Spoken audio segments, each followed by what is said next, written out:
Sanibonani, welcome back to enye video. Ngiyabonga kakhulu ukuthi ungene. Thank you very much. Ngicela ungakhohlwa ukusubscribe. Mangabe akasubscribe, please do so, like video, share video, usibuka nama ads ke pop up during the video. Now guys, kunodaba engilubonile ungikhathazile udaba ke lukaSiya Mhlongo. Khumbula ke silokhu silandelele udaba lukaSiya Mhlongo ukuthi size ukuthi luzohamba kanjani udaba lwakhe lokho nje egijima ecourt up and down. Okay, so sengibona ke lapha kayiso lezi ngathi bana i-update bethi ke odume emsakazweni Ukhozi FM engase adlele kissing msejele ngavele ngeqa am like njani ke mntakabawo, are they finding him guilty okwenzekeni bafethu kwaze kwangethusa ke lokhu kazi beloku ngilandelela udaba lwakhe ngizama ukuza ukuthi luzohamba kanjani njengoba ke ubelokhu nje esehla esenyuka nge-court case yakhe le ukuthi wake washa umathandana wakhe into kanjalo wasemvulela icala ngathi kuthiwa bamncengake kodwa ke ubhuti uduma ukuthi hayibo dropa phela i-case wayala ke ukudropa i-case. So ukuthi umkhosikazi kodumo Ukhozi FM neMetro FM uSiya Mhlongo uzokwazi ngekusasa la ke emva kokuphuma kwesigwebo ngoNovember 27. So iphepha lithola ukuthi ngolesithathu uSiya utholwe inkantolo yemantshi yaseThekwini enecala lokushaya ngenhloso yokulimaza. Inhloso yokulimaza wayezinqanda mathe sakho uNjabulo Duma. Imantshi ke uMhlonipheni Sibiya ilahle uSiya ngecala maqede yamkhulula ngebhayili ka R1000. uSibiya usole kakhulu amankhwebevu njengembangela ke yokuxabana kukaSiya noNjabulo ababengamathe nolimi.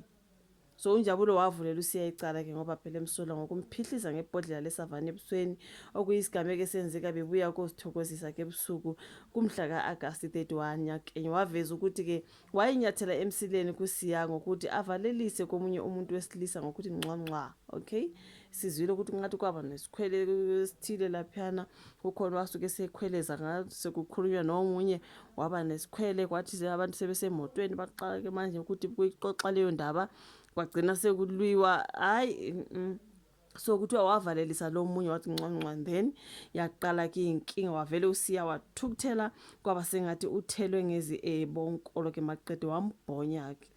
So uSiya ke wahluleka ngisho ezama ukuba ufakazi obethula uNjabulo bungamukeleki ekhala ngokuthi buntekenteke futhi ubuyaphambana ubufakazi bakhe. Abameli bakaMhlongo okumnumzana uSikhumbuzo Mathabela obuye abe ngumfundisi odumile eThekwini noadvocate uSimphiwe Mlotshwa ke benza izethulo behlaba behlikiza ubufakazi bukaNjabulo Duma ke baveza ukuthi kunamaphuzu ebufakazini bommangali ababona kahle nje ukuthi awanasisekelo, right?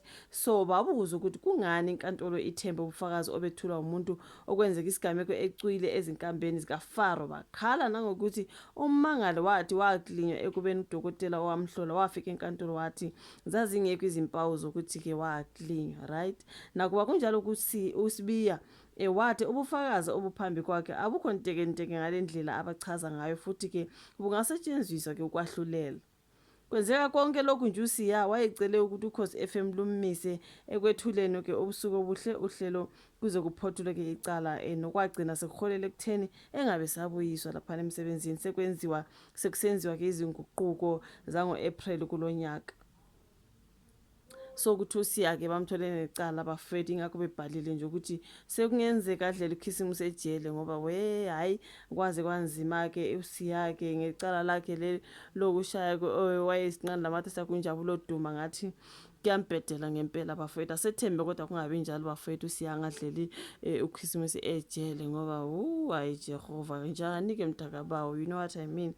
So yeah, ilona daba endibonile bafethu ke bebebhala ke ngokuthi ke uSiya ke ulahlwe icala ke lokushaya ke asazi ke ukuthi iyozala inkomo siyolinda futhi sizwe ke ukuthi what is going to happen, which is a pity though.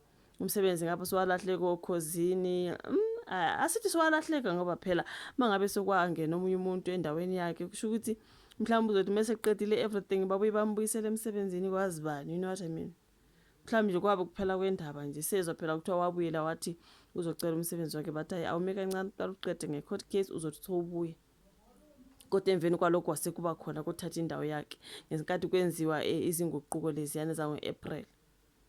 Kwaba khona esifakiwe ke endaweni yakhe. So manje ekubeni mhlawumbe uzothi mayibuya umsebenzi wakho ube khona, which is a pity though. Hawu Siyamhlongo bafowethu, ilona daba lakhe-ke bafowethu echitha-ke icala leli lokushaya. Asazi njalo nizobe ni-update-ke anything else that I see when it comes to uSiyamhlongo njengomuntu engimkhonzile. Ngiyabonga kakhulu bafowethu ukuthi imamele ivideo, ngicela ulike, usubscribe, ushare, ufake ne-notification bell yakho on. Asibonane kwelandelayo.